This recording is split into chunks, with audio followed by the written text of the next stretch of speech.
2024च्या लोकसभा निवडणुकीत पंतप्रधान नरेंद्र मोदी यांना हटविणे हा सर्वांचा प्रमुख अजेंडा राहिला पाहिजे। यासाठी आम्ही तयार असून लोकसभेसाठी राज्यात 12 जागांचा प्रस्ताव महाविकास आघाडीकडे दिला असल्याची माहिती वंचित बहुजन आघाडीच्या प्रवक्त्या रेखा ठाकूर यांनी पत्रकार परिषदेत दिली आहे। मागच्या लोकसभेमध्ये हे समोर आलेलं आहे की वंचितकडे मतं आहेत आणि गेल्या 5 वर्षांमध्ये वंचितचा जनाधार वाढलेला आहे आणि या पुढच्या इलेक्शनमध्ये 24च्या इलेक्शनमध्ये मोदीला पराभूत करणं हा प्रमुख अजेंडा आहे। परिस्थिती जी आहे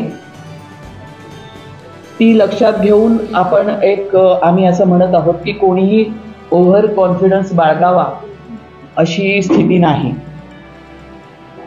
ईडीचा खेळ जर का बघितला तर जेलमध्ये जाण्यापासून वाचणे हा मुख्य प्रश्न आहे।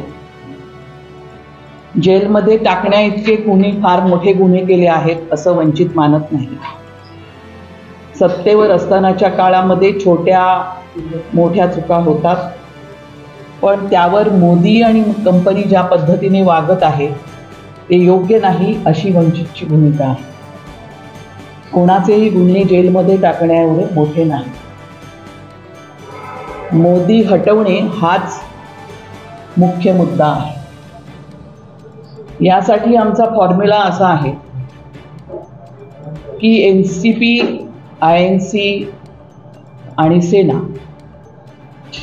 हे 4 पक्ष एकत्र यायला मागत आहेत आणि लोकसभेच्या महाराष्ट्र